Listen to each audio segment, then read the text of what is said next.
We are live. We are live. Welcome to College Football's Peek Around the Corner with your host, Greg Pflugar. We cover everything in college football because we love everything in college football. And if you do as well, please subscribe to our channel. Smash the like button if you like our content. Share the video with your family and friends if you want to support this college football rebel outpost. If you want to support the home for the true college football sickos with a donation, help us keep the lights on. Hit that $sign where you make your comment, and I'll get to your super chat as quick as I possibly can. Welcome everybody into the studio. Now, we are going to go right into the Holy Smokes Theater here in a little bit. Welcome to the Holy Smokes Theater, which sits on the corner of Keith Jackson Parkway and Kurt Gowdy Avenue. Do not be afraid. Do not be afraid to become a legend with your comments and with your phone calls. Today is July 2nd. The Spotlight team, the team that we are going to put under the PATC Spotlight, the team that we're going to break down today, none other than the defending, reigning, undisputed national champions, the Ohio State Buckeyes. So that is the team we're going to break down today. Holy smokes.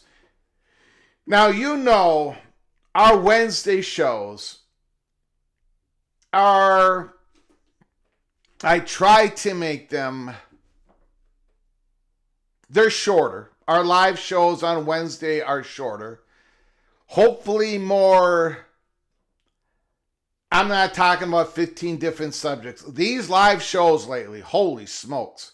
I mean, we're trying to cover everything in college football.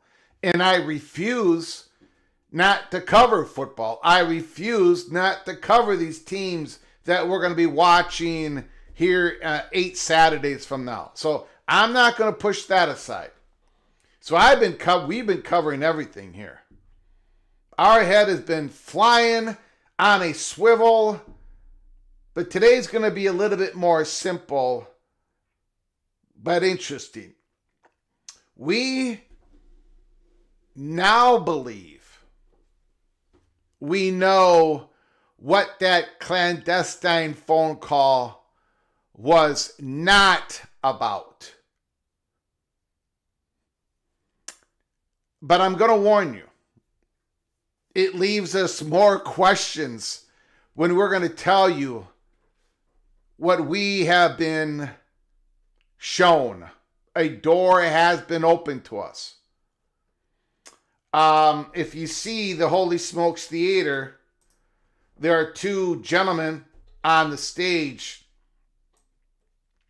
It is more symbolic than anything else. Forget about the number of people up there. Well, I mean, it is. One represents the Big 12 and the other represents the ACC. But beyond that, don't take it any further than that. It leaves a lot of questions, and it is very interesting. We believe we're giving you our best shot. A door was open to us. We walked on through it, and I had a choice to make. Do I keep it? Do I keep it and keep poking and prodding until I get more? Or do I let it out? Usually the answer is I let it out. If I am not burning anybody, if I'm not stepping on anybody's toes. Usually I let it out. You guys know how I work. You've been watching this. You watched from afar on the USC story. You watched inside the studio on the Colorado story. You watched the Washington and Oregon. You have watched everything that we've done here at Peek Around the Corner. And what we usually do is we give out information even if we don't know where it's exactly going, just in case there's more information released and we can start connecting the dots. We have done this a lot. Even on the smaller stories. I mean, remember back when the Big 12 and UConn were having discussions and we said here at Peek Around the Corner, it ain't going to be a yes, it ain't going to be a no, it's going to be we'll see later on, there's a pause, and then a couple weeks later, there's reports exactly that. Sometimes we put out information, we don't know where it's going to end up. We don't know exactly. We don't know everything here at Peek Around the Corner. We're not infallible. I've had to take the L here right in front of the camera. I might have to eat a god-awful cheeseburger. So I decided to let it out. I decided we're going to release what we have been shown. So we're going to do that. We're going to do that today because we're not going to waste any more time. We're going to put it out there. Let it breathe. Let it marinate among the PATC geniuses out there. I think we'll probably have more information here pretty soon on it from a public report. Now, have you noticed that nobody has jumped on and talked about what Ross Dellinger put out? Ross Dellinger hasn't followed up and nobody else has touched it. So we're gonna talk about it here at Peek Around the Corner. That is what we're gonna do after we do the Ohio State Spotlight. But those are the only two things we're gonna talk about on this Wednesday live show. We are going to open up the phone lines. We're going to open up the phone lines and let you talk about whatever you want to talk about in college football. Remember, the number one rule here at Peek Around the Corner is to treat each other with respect, even when you're throwing the elbows. And number two, when you call, you have the floor. You can talk about anything in college football that you desire. Now, let's do a roll call. Let's get to the Ohio State Buckeye Spotlight. And then we're going to have to walk in. We're going to have to walk into the Holy Smokes Theater. And we're going to have to talk about something that we really haven't.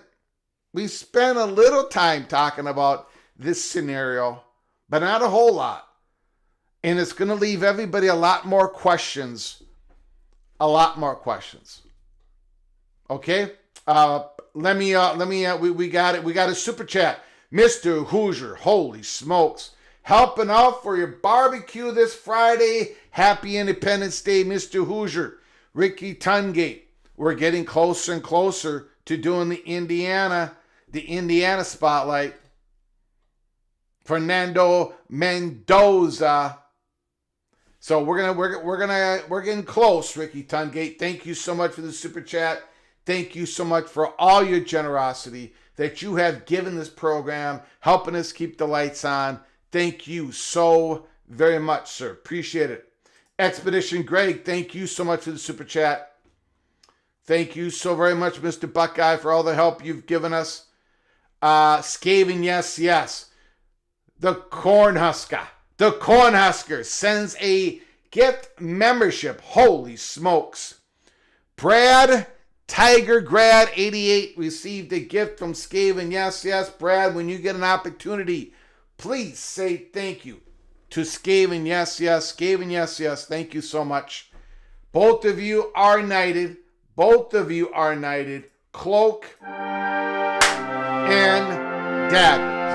Dagger. Brad, when you have a chance, you can go to our library of episodes. You can watch all of our episodes, including the member-only episodes, Early Peak, Cloak, and Dagger. All right. Thank you, Skaven. Yes. Very kind of you, Cornhusker. Nebraska getting ready for the Bearcats. Dante Corleone. You got to block that defensive tackle, Cornhuskers. You got a new offensive line. I think you got a better offensive line than you've had. But you've got to block the Godfather, Dante Corleone of the Bearcats. Okay. Let's do a quick roll call here. AMAC is in the house. Jose is here. Richard L. Charlie Atwood. The Taga. Ryan Brooks. LSU is trying to get patches on the uniforms. They want the NCAA to okay it. I don't even quite understand that story. Aren't we past the point where we don't need the NCAA's approval to do that stuff? I don't get that. NCAA still has the power to say yes or no on what the LSU Tigers put on their uniforms or not. And another question I have is why isn't the SEC and the Big Ten?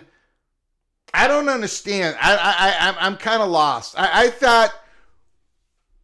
thought when we'd see these advertisers on these uniforms, it was going to be a conference-wide thing, a big conference deal.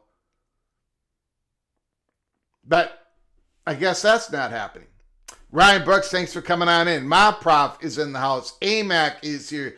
Doug Steinhauser, Matthew Carlson, Chad Bracey, Robert Trunnell is in the house. The Spartan, Anthony Carlson. Greetings from Ohio, a little vacation. Good for you, Anthony. The Architect is here. Preston from Greensboro, North Carolina. Could Bubba be the commissioner for the Clandestine League? I don't think so, for a couple of reasons. We'll get into it. Rock and Rant. Today I'm a Ohio State fan. I wonder what that's all about. I wonder. The Buckshot Kid is back in the house. My goodness, haven't seen the Buckshot Kid in a while. Saved by grace. No respect for Clemson. No respect. What are we talking about? I got Clemson in the national championship game. I got Cade Klubnik as one of the top 6 Heisman candidates. Peter Woods, Parker, Gideon Davidson, for God's sakes, the true freshman running back. I've been giving flowers to Clemson for months. Bimba 7579 is in the house. Jeff Morgan, the Mountaineer, love the theater. Popcorn check, sickos, go Mountaineer. The Evil Badger's in the house. Everybody, be careful. The Evil Badger is in the house. Jeff Olson. Jose, fight on. Breeze in Georgia. Steel Austin. John Bennett. Don Scruggs, Georgia Bulldog. Nick Boardman. Vox Quindaro. Not mine, not the Ohio State. Nope. Sean, new information. We believe so, yes. Not enough to satisfy people, but we think we know what this wasn't. We believe we know what it is. But where it goes from there, of course we do not know. But I think we have a little bit more information, but it ain't going to be, if you think we know where all this is going, we do not. We don't have a crystal ball. We can give you the peek around the corner. That's the best we can do. Florida Man is in the house. The architect Nitwit is here. Big Gunshot. Who else is? Movie Time Blues. Jay Chapman. 21 Bucket 21. A lot of people are upset that I'm doing the Buckeyes Spotlight. I do every team. I get around the country. This is the time of year to break everybody down. 21 Bucket 21. I'm excited to see Ohio State play, but only to watch. Jeremiah Smith is in the house. Go Black 45. Bo Weevil. Just weeks until college football. Go Black is here with his fellow cult members. Grateful Trojan is in the house. Who else is here? Edward Douglas Ministries. Thanks for coming on in. MBM, it's the wrong OSU. Healing, Florida is here. Lee is here. Duffy 27. Thanks for coming on in. Appreciate it. Jim Reese. No, the Buckeyes are not in the theater. Not in the theater. Not today. Not today. El Woody Go knows. I think we got everybody. Daniel Gorby is in the house. Hello, PATC. Beat Auburn. I think Daniel Gorby is going to be a Baylor Bear fan opening night. Baylor Bears against the Auburn Tigers. Okay, I think we got everybody. MGC Sooner, thanks for coming on in. Caleb Ramirez, thanks for coming on in. Appreciate it. Helmer Henderson, thank you, sir. Appreciate coming on in. Okay, let's do this thing. Make sure I'm all caught up. I am all caught up. Okay. First of all, we got to do the breakdown. Jeremiah Smith, man. He comes out swinging. I love it. Yesterday, kind of did a Thomas Castellanos, but Mr. Smith has got a national title ring around his finger. He's an All-American. He's speaking from a higher platform, so to speak.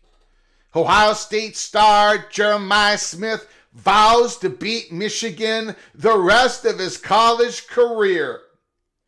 For the next 2 years, I promise you, I will not lose to them, those Wolverines. Jeremiah Smith has called his shot.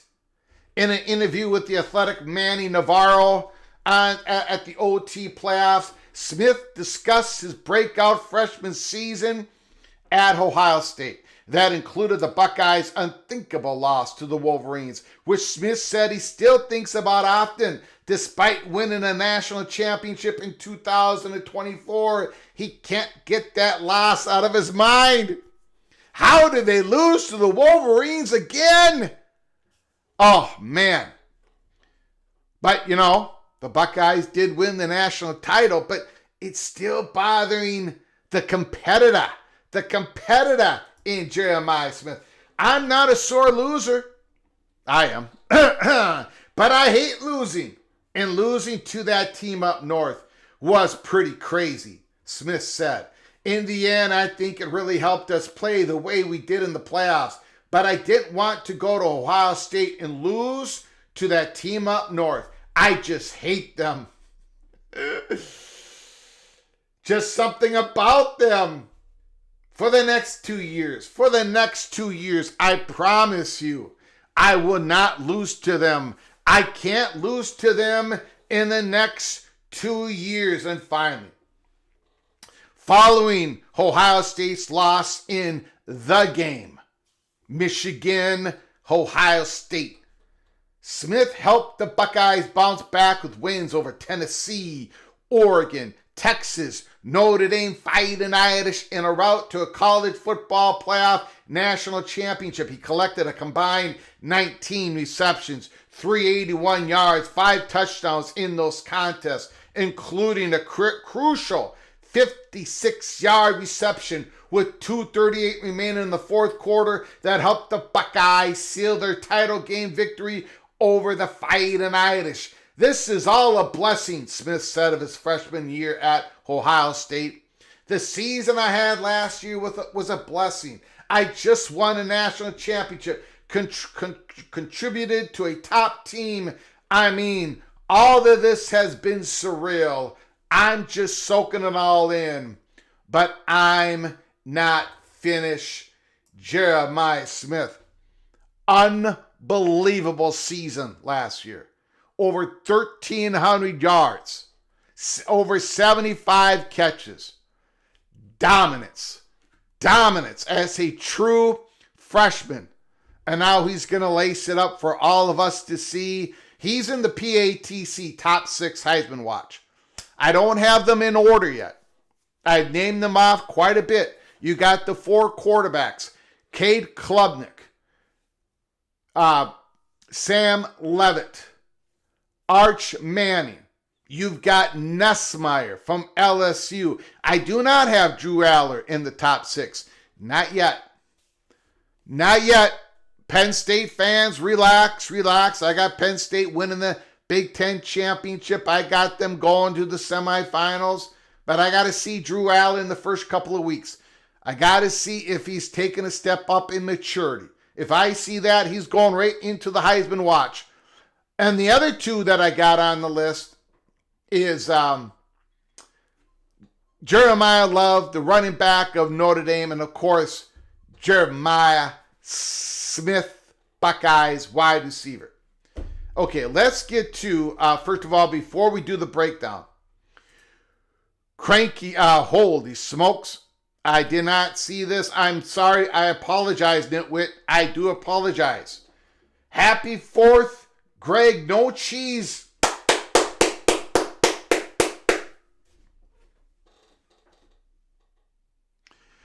We're fighting back. We are changing the American culture back to what it was when it comes to putting cheese on a burger. It should not be done. It should not be done. 4th of July, freedom. Freedom from Big Dairy putting cheese all over our burgers. We don't need it. Nitwit, happy 4th, Greg. No cheese on my burger on Friday. Here comes the Nittany Lions. That's beautiful, man. That is absolutely beautiful.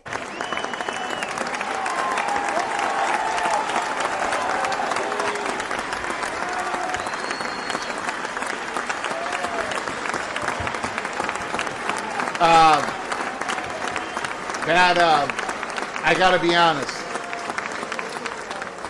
be honest. Nitwit has made me a very happy man.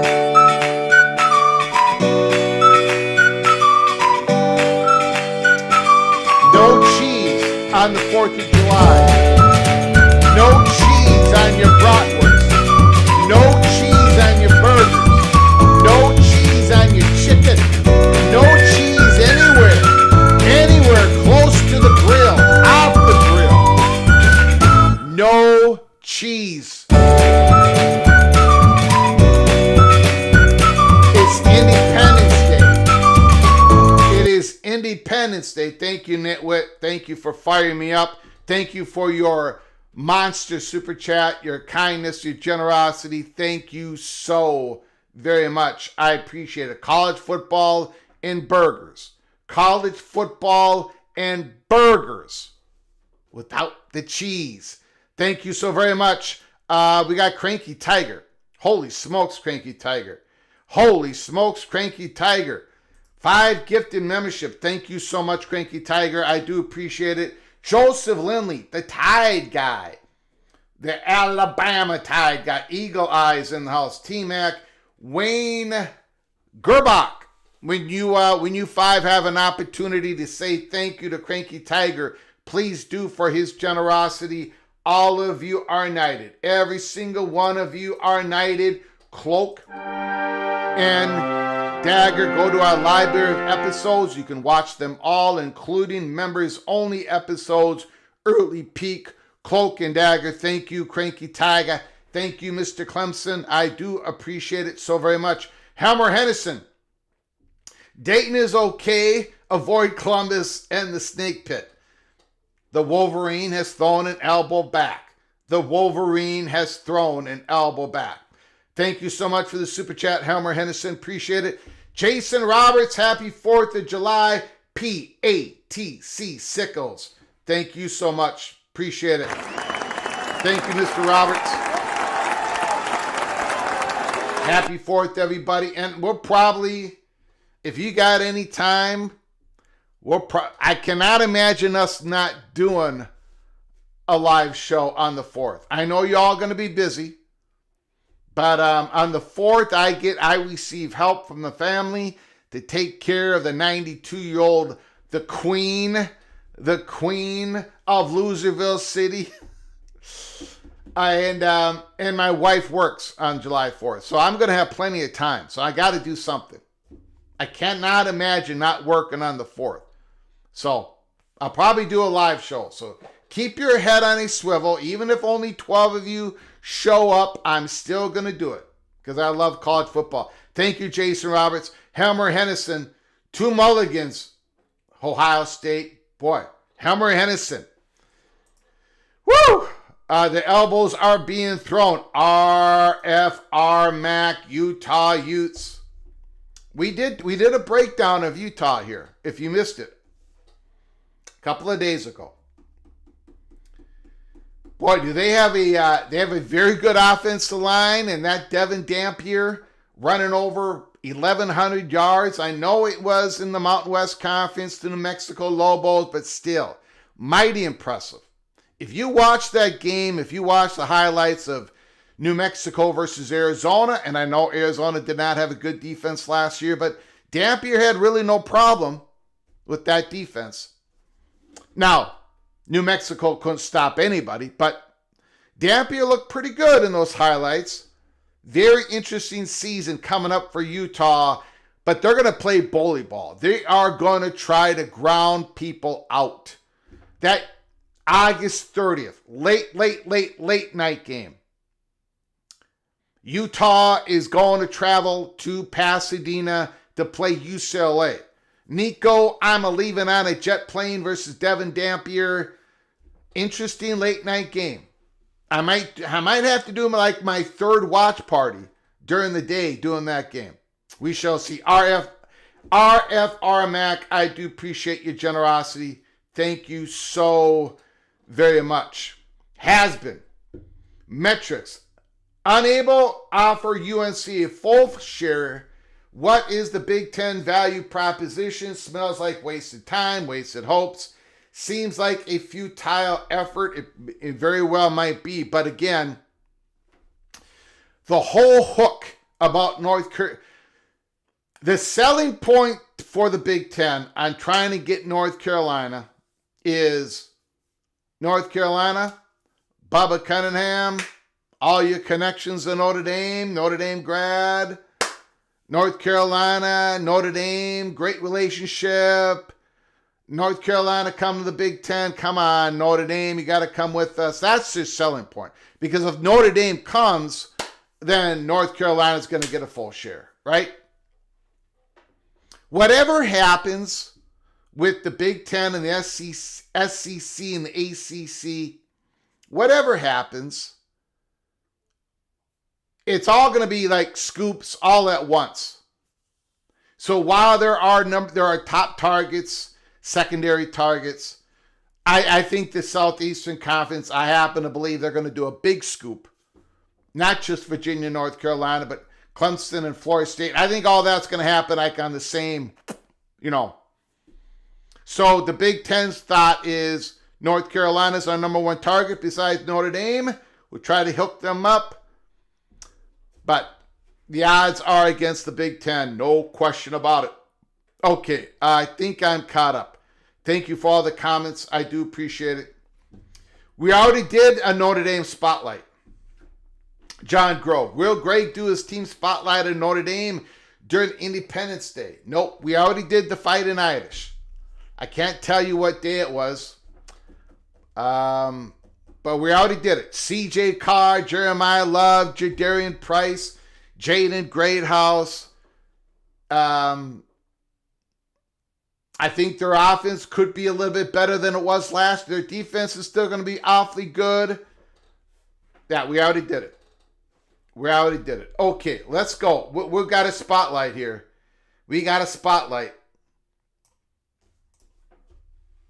Buckeyes. Woo, I misspelled Julian Sayin. I do apologize. I've already disrespected the Buckeyes quarterback. Not much. Now, he hasn't played much. Couple of games, 84 yards passing, 1 touchdown, 0 interception, 41.7 completion percentage, 128 quarterback rating. Not much to see, right? He hasn't really played. Freshman last season. It looks like he's going to be QB1 for the Buckeyes. Good reports coming out of camp. Good reports. He held on. Everybody's saying he held on to QB1. He definitely held on to QB1. He's got Lincoln Kienholz battling him, but Julian Sayin seems to be the guy for the Buckeyes.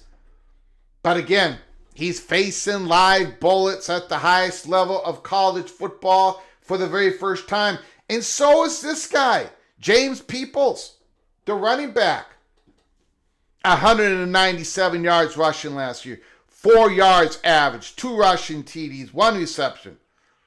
Again, do we really know what Peoples is going to do? He came in, of course, to Ohio State as a big time recruit. But we really don't know. Got a lot of talent, but we really don't know. One of the reasons why the Buckeyes brought in Mountaineer, West Virginia transfer C.J. Donaldson. 734 yards rushing last year. 4.5 rushing average. 11 rushing TDs, 14 receptions. Now, C.J. Donaldson came in at West Virginia not really as even a running back. I think he came in as a tight end. But they started to notice Neil Brown and his staff, this guy could run the football. And run it he did. Now, he's been nicked up. He's been a little bit injured for West Virginia. He was considered a better athlete than a natural running back. Now, what has happened? Daniel Gygax, he was recruited as a tight end. That's what I thought. That's what I remembered. What has happened since he got to Columbus is he's lost a lot of weight. And I don't know how much he lost, because when I watched, and yes, I did watch, and we actually did a PATC watch party during the spring for Ohio State Buckeyes spring game. Number 12, and I did not know he was wearing number 12. He did not wear number 12 at West Virginia. But I saw this number 12 break a run. I saw number 12 break another run. I kept asking, who is this guy? Because I can't hear the announcers. They're not even talking about the game. But I see this number 12 taking off. And somebody says in the chat room, that's C.J. Donaldson. And I said, that can't be C.J. Donaldson. That guy's too small to be C.J. He's too skinny to be C.J. Donaldson. So I went into saw the roster, went into the old Google machine, and there it was. C.J. Donaldson's wearing number 12 for the Buckeyes. I could not believe it. So he looks different. He's lost weight. But you can see why the Buckeyes had to get some experience in the backfield. I mean, they're going with the quarterback who hasn't played, right? James People really hasn't played. Not much. So they got a guy, C.J. Donaldson, some experience. Now, what the Buckeyes do have is guys who have played at a very high level for the rest of the offense and a whole lot of the defense. Of course, Jeremiah Smith, the best receiver in football, 76 receptions, over 1,300 yards receiving, 17.3 average per catch, 15 receiving touchdowns. Jeremiah Smith, and then you got Carnell Tate going into his third year, 52 receptions, 733 receiving yards, 14.1 average per catch, 14 receiving touchdowns. They got to transfer in. You know, a lot of you probably never watched them, but I did. Max Clare, Purdue Boilermakers. This kid can play. He goes in the portal, and of course, the Buckeyes targeted him and got him. Max Clare is going to be a beast in the Buckeyes offense. And I could go on and on and on with their defense. They may have a little bit of a weakness at defensive tackle. But you're talking about Caleb Downs. Caleb Downs, the great safety. He is he's an All-American. He's going to be a first-round draft pick in the NFL draft. He is going to be dynamic. And then of all the players on the Buckeyes, and I've said this before, of every single player on that team, and they are loaded, the one that I fear the most, when the Golden Gophers, when my beloved Golden Gophers go to the shoe, Columbus, on October 4th, the one I fear the most is Sonny Styles. Number 6. That guy is he is going to cause nightmares for my freshman quarterback, Sonny Styles. I think he is going to crush my beloved Golden Gophers. They are absolutely loaded. The Buckeyes schedule, and I failed to put up a screenshot. I do apologize. Of course, they start off with the big game, Texas, at home. Arch Manning, Julian Sayin. Wow. They play Grambling, Ohio, at Washington, at home against Minnesota, at Illinois, at Wisconsin, at home against Penn State, at Purdue, UCLA, Rutgers, and the game against Michigan. I do have the Buckeyes making the playoffs. I do not have the Buckeyes winning the national championship. I do not have the Buckeyes winning the Big Ten. I can't go there. As long as Drew Aller and I say this again, as long as he's grown up a little bit with his maturity, with his intangibles, Penn State is absolutely ready to take it all. The Big Ten championship, and they should be able to contend for the national championship. They did last year. They got to the semifinals. Penn State was up 10-0 against Notre Dame. Drew Allen could not complete a pass. He's got to step up. If he steps up, even without Tyler Warren, they got everybody else back. Singleton, Allen, they got everybody back. Dennis Sutton, Penn State Nittany Lions should win the Big Ten. The Buckeyes, sorry Buckeye fans, you should end up short this year as you reload for next year, for 2026. But Ryan Day, Coach Day definitely has an advantage over Franklin. They're going to have to play each other, right? They play each other on November 1st, and the game is at the Shoe. And it would do wonders for Coach Day to beat Michigan at the Big House, at Ann Arbor. Mr. SEC, the Buckeyes will go 11-1, losing only to Texas. Don Scruggs, Greg has to live in reality, y'all. Golden Gopher is going to take over the Shoe. You better believe it. You better believe it.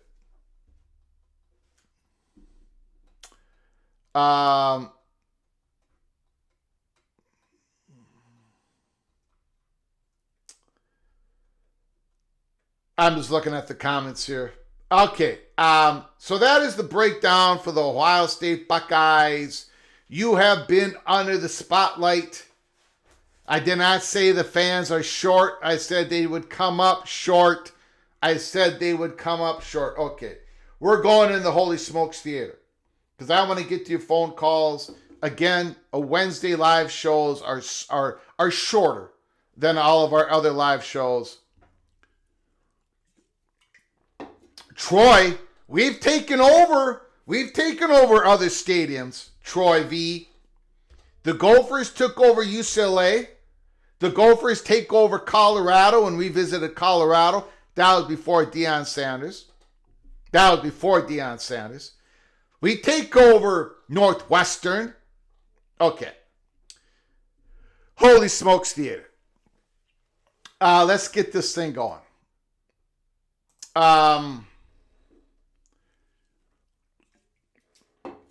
Let me set the table for those who are joining us for the very first time. Or let me at least re-show everybody what Ross Dellinger wrote on May 26th. This is the part of the article that people have been digesting, trying to figure out what is going on. Ross Dellinger, the divide among the four power leagues is more evident than ever. The latest example was a recent clandestine call that several ACC and Big 12 school presidents and high-ranking athletic administrators held with leaders of a private equity-backed super league.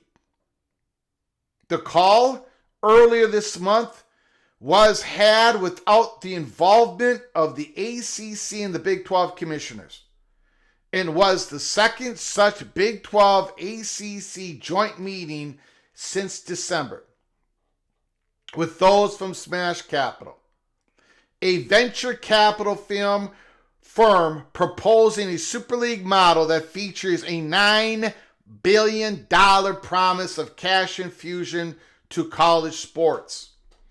And then Ross Dellinger went on to say the ACC and the Big 12 schools are not alone in their foray into this world. While they are against the Super League ideas, Both the SEC and the Big Ten are exploring private equity or private capital infusion. The Big Ten administrators received presentations last week at their spring meetings from 4 firms jockeying to purchase a piece of the conference. Southeastern Conference officials are using Goldman Sachs, a multinational investment bank and financial services company, to further examine the concept. Even the richest need financial help. Even the richest schools. You just saw the article today about LSU, and LSU is one of the top wealthiest athletic departments. Look at the revenue LSU makes. And yet they want to put patches on the uniforms because of this rev share, this $20.5 million, and that number is going to climb upward, that you got to directly pay your student athletes. And a lot of this revenue that these athletic departments bring in, it's already been accounted for. Like, they're already got it paid. They're already using that revenue for future debt payments and installations and expansion in the stadium, or putting luxury seats, or paying down their athletic village, or whatever it is, or paying off head coaching contracts of coaches they have fired, to put a $20.5 million bomb right in the middle to say, now you got to come up with $20.5 million. Even for the richest schools, they're looking under the couch cushions for that extra $1 million here, extra $1 million there. Now, what we are focusing on today is this part. The divide among the 4 power leagues is more evident than ever. I'm going to go through this one more time, and then we're going to go in the Holy Smokes Theater, and I'm going to tell you what door was open to us here at Peek Around the Corner. The latest example was a recent clandestine call that several ACC and Big 12 school presidents and high-ranking athletic administrators held with the leaders of the private equity-backed Super League. The commissioners were not involved. Now, that has led us and everybody to speculate, well, if the commissioners were not involved, did they even know about this phone call? Why was it clandestine? Why did Ross Dellinger use the word clandestine? The adjective clandestine. Second meeting, joint meeting with those from Smash Capital. And we know about Smash Capital. They wanted to create this Super League, with the Big Ten and the SEC involved, but then again, they're not interested. They're not interested. Big Ten and SEC is not interested. Let me get to some super chats because I do promise to get to them as fast as I possibly can. Ryan, Willie, Greg, everything is better with bacon and cheese. Oh, no. As an evil badger, I can't put 3-letter word in front of the Ohio State. I can't wait to see you eat a cheeseburger after the Badgers win the axe back. No!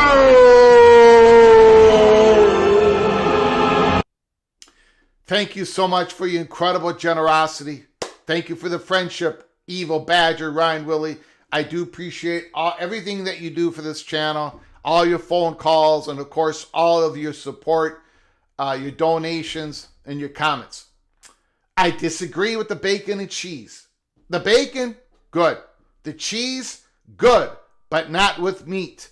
Not with meat, Ryan Willie. But I'm going to give you a pass because you're from the great dairy state of Wisconsin. You're part of the conspiracy, the great dairy conspiracy. Thank you, Ryan Willie. I do appreciate the support. And the Badgers have got no shot at winning the axe in Minnesota this year. The axe belongs to Minnesota, and it's going to be here for a very long time. Ryan Willie, Opie, holy smokes. Just getting back from a tour. and I see all the rabbit and gopher holes are filled and smooth as glass, although a bit yellowish. I see no cheese or burgers, but all you can eat on crackers. So my question is, how much damn cheese has slid off all your crackers? A lot. Cheese on crackers is a beautiful thing. You can have all different kind of combinations, but you would never put a piece of meat on it. You don't do that. Cheese on crackers, beautiful. Grilled cheese, beautiful. Ham and cheese, grilled sandwich, horrific. Absolutely horrific. Gopher holes are never filled in, by the way. Gopher holes are never filled in. The gopher never sleeps. The gopher never stops working to create perfection underground. Opie, I'm so thankful. I'm so humbled for all your support to this program. All the money, all the donations, and your incredible writing. However, a gopher hole is never filled. The fat guy from Minnesota, I am never... Wait, I don't know why I'm going there. But anyways, Opie, thank you so much. Wow. Thank you for your incredible generosity. Thank you so very much. I probably shouldn't have said the last part. Thank you, Opie. Mr. Seminole Win. Unbelievable super chat. Wow. Ricky Tudgate, Mr. Hoosier. Greg, you have our respect and love. Your show and the time you put in. Thanks. Thank you, Ricky Tungate. Appreciate the super chat once again. Thank everybody. Appreciate it. Thank you, Opie, Ricky Tungate, and the evil badger, Ryan Willie, who is a very nice badger. The nicest evil badger that there ever was. Going back to the Holy Smokes Theater, because I know people are upset with me. Okay, so what is this all about? What was that clandestine call all about?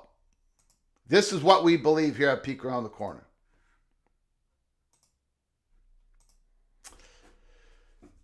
A door was opened to us. It was explained to us. Remember, the last update we had for you is we knew of a certain amount of school. We knew that there was schools on the phone call. We could give out the name of 5 of them. But that news isn't not important anymore. There were a lot of schools on that phone call. What has thrown everybody off, including myself, was part of the Ross Dellinger, part of that paragraph where he said that the Big 12 and the ACC commissioner were not involved. They were not involved. They were not involved. But the ACC and the Big 12 presidents were involved. This was a presidential level clandestine phone call with Smash Capital.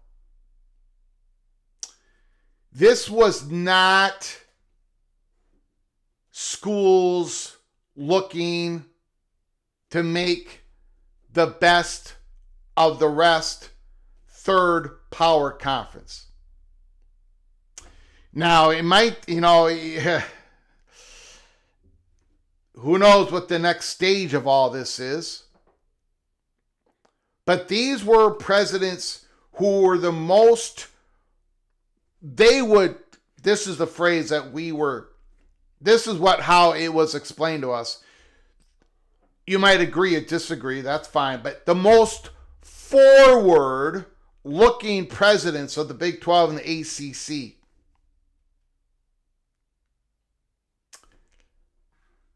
So this was not an attempt to create like a third conference.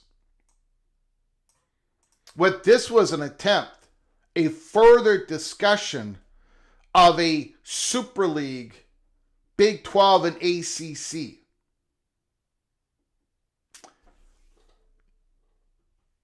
Now, when we were told this, there was a few things that were like, but it ain't this and it ain't that and it ain't this and it ain't that, Greg.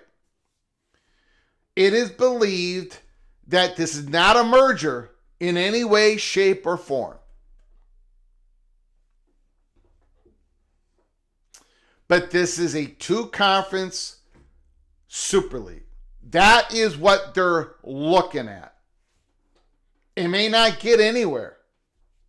It may not. Now, I had a lot of questions, and I'm gonna go through the questions that I had with you all. But this is like what Smash Capital wanted to do with everybody, the 4 power conferences. But now they're looking at the 2 power conferences, the ACC and the Big 12. There is a lot of unknown. There's a lot of hurdles to this. One of the fascinating parts to this is what we were told. This could cause another blip of expansion, another little bit more of expansion for the Big 12.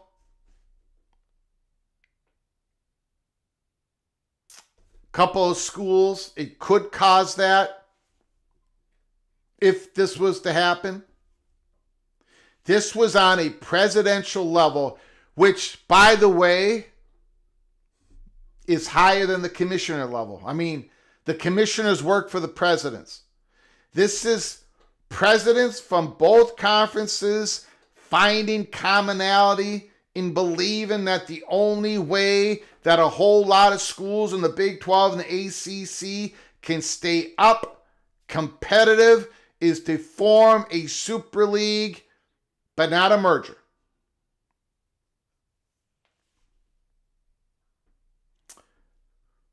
One of the aspects was told to me that if follow the game plan of the Super League, if it involved everybody.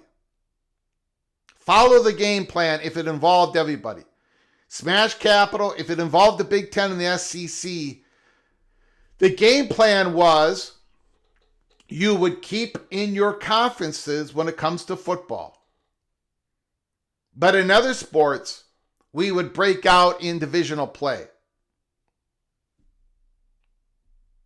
But you are still every single school still receives their conference payouts from that particular conference.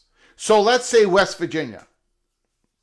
West Virginia is a Big 12 school.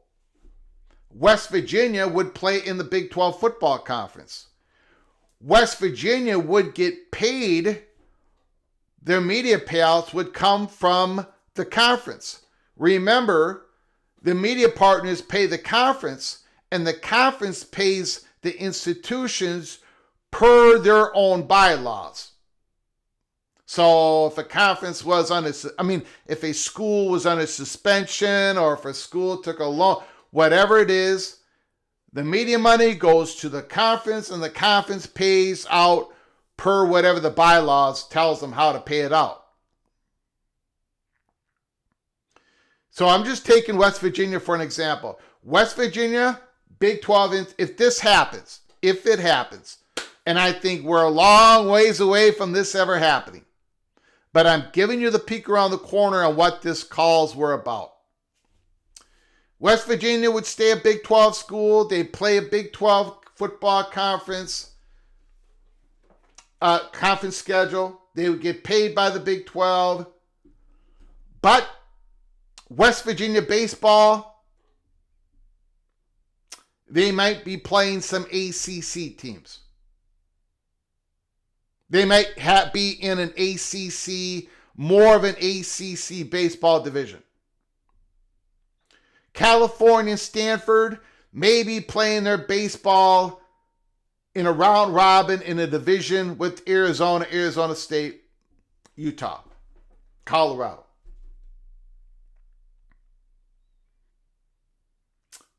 But the revenue sports of basketball and football, even basketball, would supposedly stay in their conferences, ACC and the Big 12.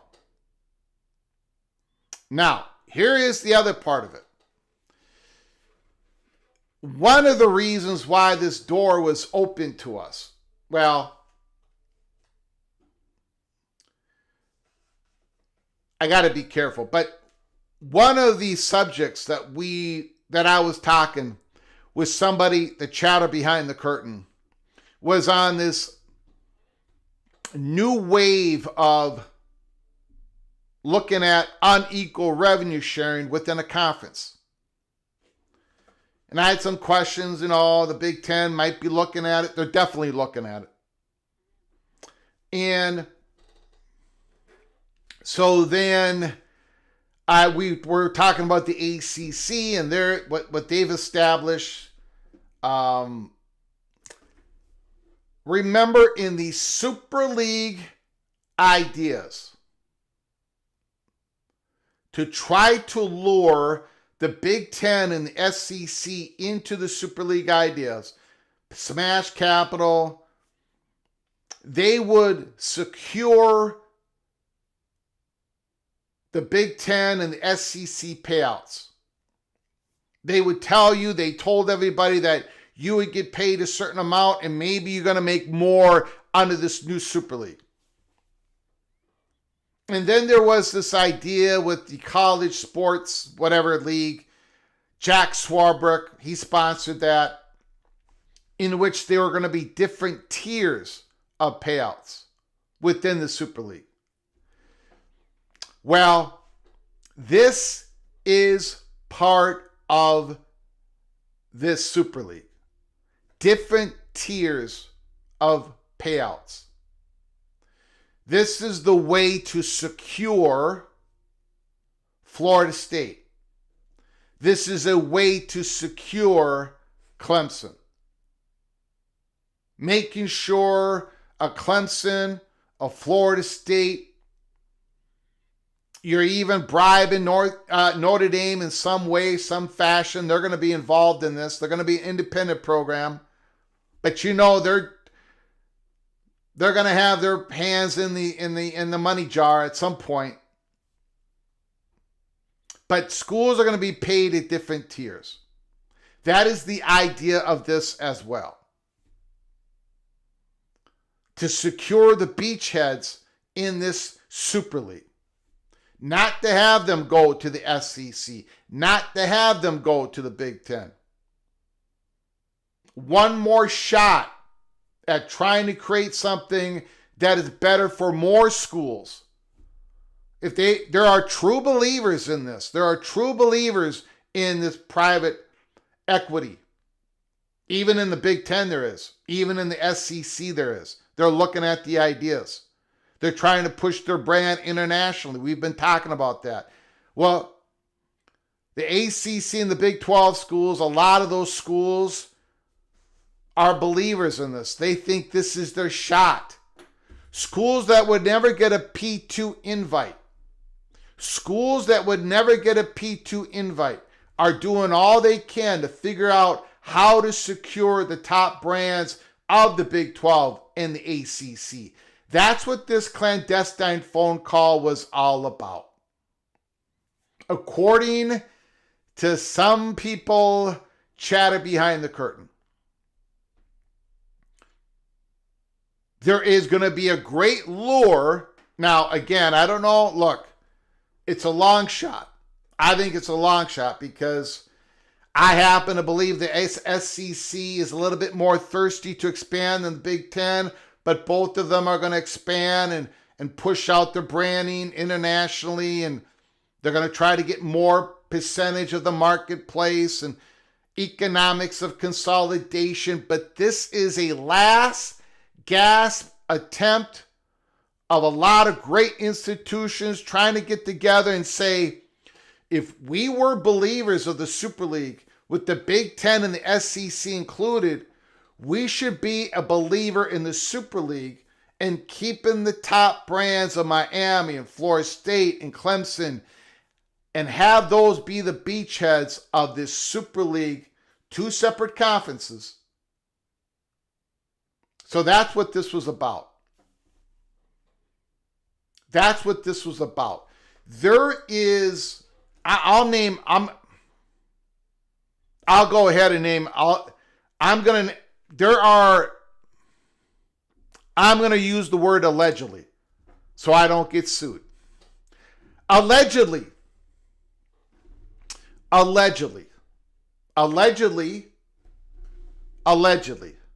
Wake Forest is a huge supporter of private equity coming into the college sports in every which way. There is, I don't know what the odds of this, I don't know where we're sitting, guys. I don't know what the chances of this actually happen. But let's just take North Carolina, for example. North Carolina, there are people at North Carolina, politics at North Carolina, the state of North Carolina that, leans the SEC. But there is big money and big support and big political connections that want to explore every single rock, every single river, every single possibility to make sure that they keep all these schools together. North Carolina schools. That the Duke and North Carolina situation does not evaporate. That they can stay all together. The schools that make up Tobacco Road don't want to split up. Economically, it looks like they're going to have to, right? But they don't want to split up.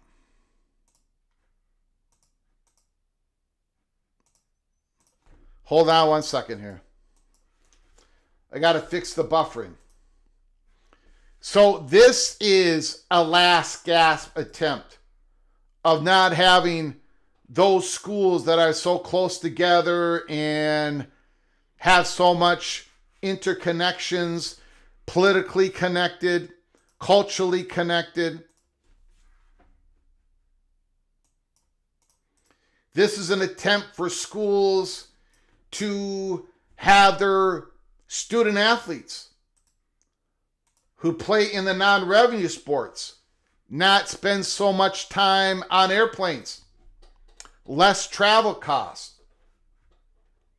This is an opportunity for future opportunity that a Big 12 and an ACC under a Super League can negotiate all their content together. That's not going to happen anytime soon. That's not going to happen anytime soon. This is an opportunity for the Big 12. Remember, we've also said this. From the very beginning, and in the early fall of 2024, we said there's going to be this private equity invasion, right, in 2025. And we were told from the beginning that the larger the stakes, the larger the scope of this big, massive third-party money coming in, the more benefit it gives to all parties. That is the theory. I don't know if it's true or not. But the bigger the scope, the more benefits to everybody. Supposedly. That's the theory. So the bigger you get something, the better it is. The bigger, more content you can bundle together, the more marketing you can bundle together, the more influence you can have on sponsorship, whatever. The whole theory is on that. The conference level is going to be a lot. If you get private capital or private equity in a conference level, it would be more beneficial to every institution versus if an institution went it alone. But if you can have two major conferences of 33 to 36 institutions, supposedly Smash Capital is more interested in that investment than doing an investment just in the Big 12. The larger the investment, the more a Smash Capital is going to be interested. So this was the door that was open to us. Finally, an attempt by presidents, not all of them, to look at, once again, a cash infusion, a partnership with Smash Capital, in which the two conferences would not merge, but there would be some reorganization on some sports. Football and basketball would remain as is. You would still be an ACC school. You'd still be a Big 12 school. There would be different tiers of payouts. So that's a big one. Do I think there's anything close to this happening? No. No, I don't. Why did, the final question is this. The final question is this. Why was it clandestine? Why was that word used? That was my number one question. When everything was told to me, that was my number. Why call it that? And of course, I don't know Ross Dellinger. He doesn't know me. But the guess, the pure guess of it is they want to keep this somewhat under hat because they know that there is interest from the SEC and the Big Ten on some ACC schools. So they don't want everybody to know what type of deal that that a Florida State could get in this Super League. They don't want people to know what type of situation that Clemson could find themselves in this Super League. They don't want people to know that North Carolina, who's the number one target for the SEC, North Carolina in the world of a Super League politically can keep their friends close to them and still make more money, and they don't want the two power conferences to understand what type of deal this is going to be. That was what was explained to us. That was the answer to my question. Why the word clandestine? So there is cloak and dagger going on. There is cloak and dagger going on at all different levels. There is a lot of activity. Things are fluid. I've been saying it. Nothing is settled. Nothing is settled. Nothing has been settled. I've been saying that since June 15th of last year. Things are fluid. So anyways, you can give me a call here at Peek Around the Corner, 763-260-1333, 763-260-1333. Before I get to the phone call, I want to reiterate something. What this clandestine phone call was not,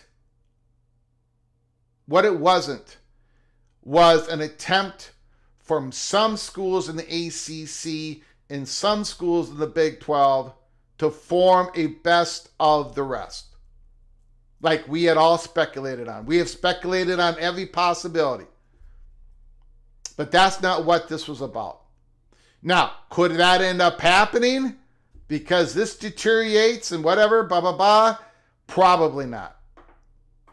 But that, we were told this clandestine phone call was not about that. It was about an actual Super League.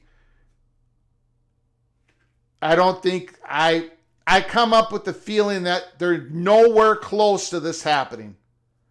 But there are presidents, and we have said this for months. There are presidents in the Big 12 and the ACC that have found commonality, that they believe that all they need is an investment. They need expertise, and they can really shoot upward, but they need to pull the trigger, and there are schools in both conferences that are not so much for it. So there's a large contingency, a large group of presidents that were on this phone call. It was a presidential level. It wasn't commissionership. And that's what this was about. Okay, we're going to open up the phone lines. Phone lines are now open. 763-260-1333. 763-260-1333. Not a merger. Not a merger. Oh, that's what was told to us. The idea is not a merger. It's under the Super League umbrella. Big 12 would still be the Big 12. ACC would still be the Big 12. The ACC would still be the ACC. And football and basketball. Long ways to go, and they're probably not going to get there. But there are more. They're talking every option. This is the option that they were talking about in this meeting with Smash Capital. Smash Capital is interested in forming a Super League. Conferences under the umbrella of Smash Capital. That's what this is about.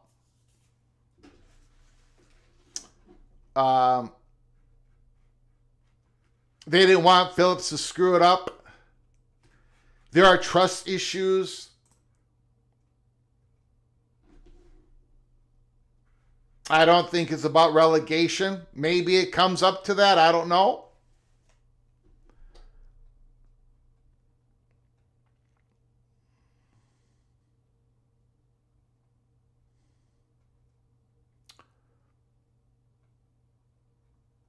Oh, let's see.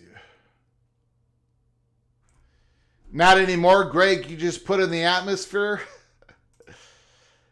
I think there could be a little bit of an expansion piece to that. Here's another thing, though, guys.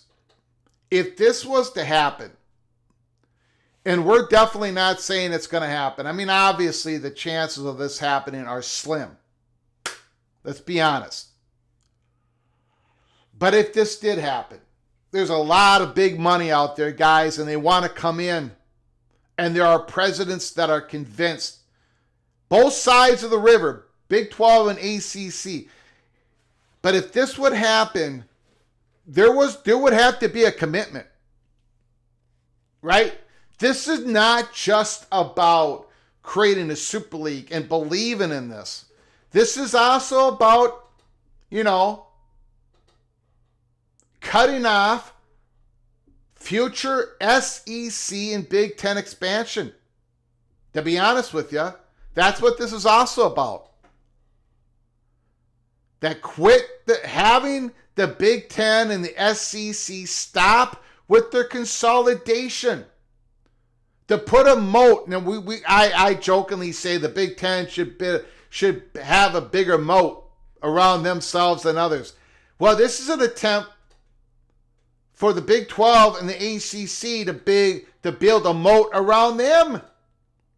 To say, look, whatever you want to say, top 4 or 5 brands among the Big 12 and the ACC, look, we can give you more than the SEC and the Big 10 can give you. Stay with us. This is the different tier payments. Nobody's going to make less. The same pitch that was given to SEC and Big Ten schools and commissioners. This is the pitch that Smash Capital is continuing on with the Big 12 and the ACC. Same pitch.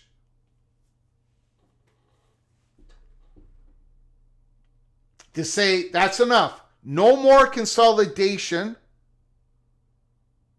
from the Big Ten and the SEC. This is the type of deal we can give you, Florida State. Type of deal we can give you, Clemson. Type of deal we can give you, Miami. Type of deal we can give you, North Carolina. So you don't have to leave a Duke. You don't have to leave a North Carolina State. You don't have to leave a Wake Forest. Virginia, you do not have to leave a Virginia Tech. You don't have to go through the political rock fight. West Virginia, you can play with ACC schools and all these other sports, not in football. California, Stanford, you can, all these other sports you play, you can now play with your West Coast, with the Western teams. That's what this clandestine phone call was all about. The phone lines are open, 763-260-1333.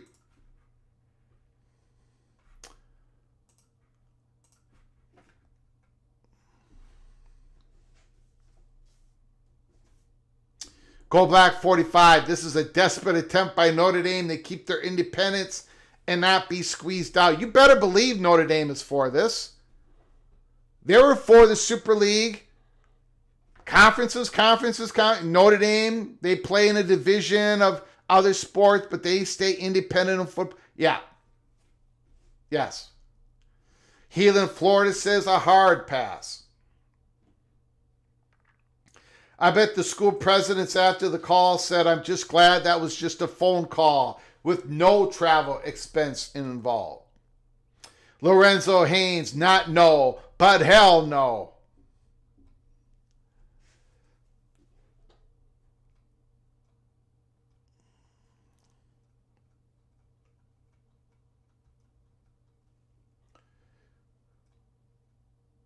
So this is why your mark backed off. I don't know, Richard L. I don't know. There very well could be a connection between Big 12 pausing on private equity. Because at a presidential level, Big 12 presidents are talking to ACC presidents. Very well could be.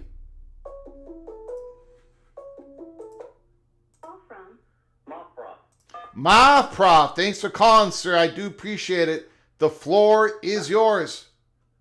Howdy, sir. It's great to talk to you, Greg. Hopefully you're having a great one. I'm having a great one. How are you doing, sir? Doing excellent. Can't wait for the 4th and hope everybody's blessed. Yes. We live in a great country. Yes, we do. So, this topic that you're talking about kind of got me thinking.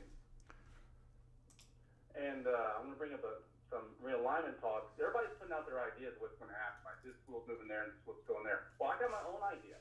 Got it. And just like you said, your idea has about like 0.1%.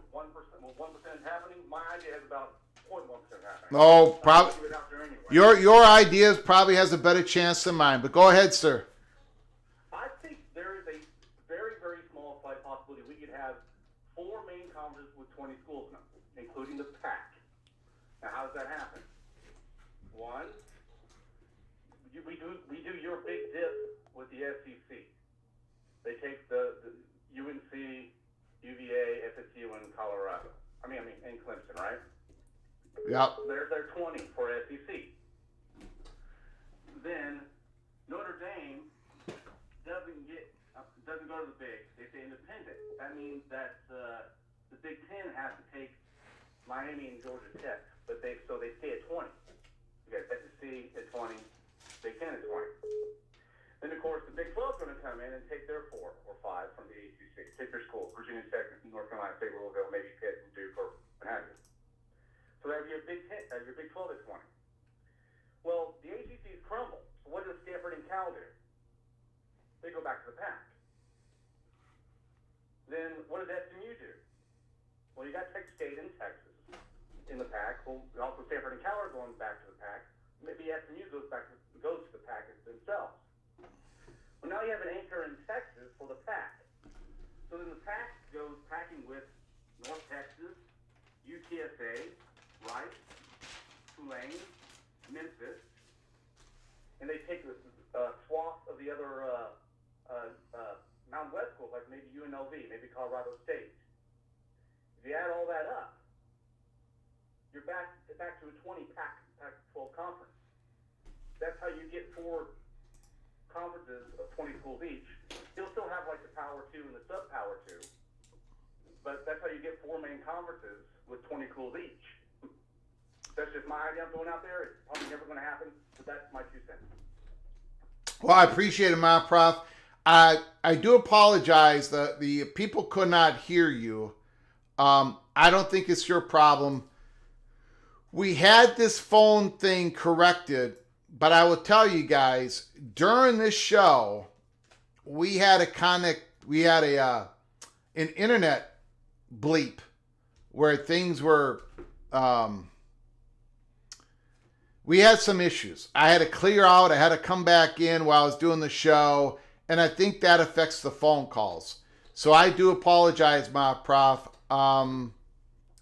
No, I can do it again another day and yeah. bore everybody with my idea. Yeah, no, you don't bore it. No, it was a great idea. Call again. Call tomorrow, my prof. Call tomorrow if you're available. Yeah, I was afraid something happened when I had to clear everything out. I had to come back in. I'm in my back of my mind. I'm like, this phone's probably not going to work. It did not work. So I apologize, sir. Still got to be Matt Gopher. You got it. Appreciate it. Call again. All right, bye. My bad.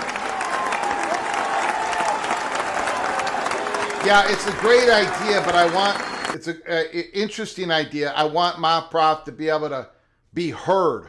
I want my prof to be able to be heard, and I do apologize to him. I really do. He hasn't called. I don't think he's called in. He hasn't called in for a long time. I don't know if maybe that was his first call. So I'm kind of, I do apologize greatly to my prof. But I saw something happen about 15 minutes ago. I told you guys, I got to do something here, and sure enough, I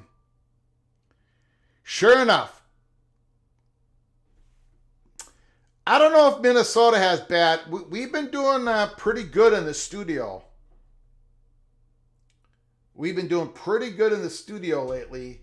We haven't had a phone call issue in the last month. But I'll tell you, when I watch other college football YouTube channels that have call-in shows, man, I think we are doing a little bit better than others. If you watched Always Irish, John Kennedy, great YouTube channel. Great Notre Dame YouTube channel. He has a phone call, and his phone lines are always screwed up.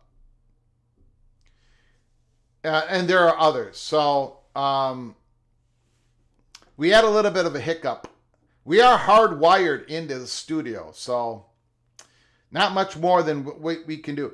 I'll make sure it works before we come on live once again. Yeah, John Kennedy is amazing. Great show. But anyways, again, it doesn't really matter because we're going to I have to cut this short. Our Wednesday live shows are smaller than the other ones during the week because my commitments on Wednesdays are even more crazy than all the other days. So I do apologize. We usually try to come on earlier on Wednesdays because I can't go long, but we failed on this. So what we're going to do tomorrow, I'm going to open up the phone lines for everybody. They can talk about this subject that we talked about today. Big 12 ACC at a presidential level. At a presidential level. Discussing this Super League idea. Some of them are really pushing it. Some are pushing for the possibility. It really gets down to some of them really want the top ACC schools to have an option. Just don't take and go and run. Stay here. We can provide you more money. more exposure somehow, some way, I don't know. But that's the idea. Super League, ACC, Big 12, not a merger. Not a merger. So I want to thank Ricky Tungate, Expedition Greg, Skaven, yes, Nitwit, Cranky Tiger, Helmer Henderson, Jason Roberts, RFR Mac, Has Been, The Evil Badger, Ryan Willie, Don McNerney. I did not see this. I apologize. Hey, Greg, the best to you in Little General. I'm not forgetting your hard work. Go Bucks. Don McNerney, I do apologize. Sorry, Donnie, I did not see that. Thank you so much for your super chat. I do much appreciate it. Today we went in the Holy Smokes Theater, but we also did the Ohio State, the national reigning undisputed national champion, James Peoples, CJ Donaldson, Mr. Smith, Jeremiah Smith, Carnell Tate, the Ohio State Buckeyes. We did a spotlight on those guys today. Tomorrow we're going to be a different team. Tomorrow the spotlight is going to be on a different team. Who is it going to be? Who is it going to be? I might have to wait till July 4th to do my beloved Minnesota Golden Gophers. That might be the best day to do it because there's only going to be a few of you in the chat room. And there's only going to be a few of you that has to listen to the propaganda of the Golden Gopher fat guy of Minnesota. So that might be the right day because I'm going to make less of you upset with me as possible. We shall see. We shall see. Give our love to the Queen Mother, Greg. Thank you, Rod Nix. I appreciate it. I appreciate it so very much. Okay, guys, if you're new to the channel, if you haven't done it yet, shame on you. Subscribe to our channel. Tell your brother to subscribe. Tell your sister to subscribe. Tell your mother-in-law to subscribe to our channel. College football, peek around the corner, subscribe, and turn on those notifications because we can come on live at any time. We are peek around the corner, college football. Until next time, from all of us at PATC to all of you, please, you all take great care of each other. Thank you so very much.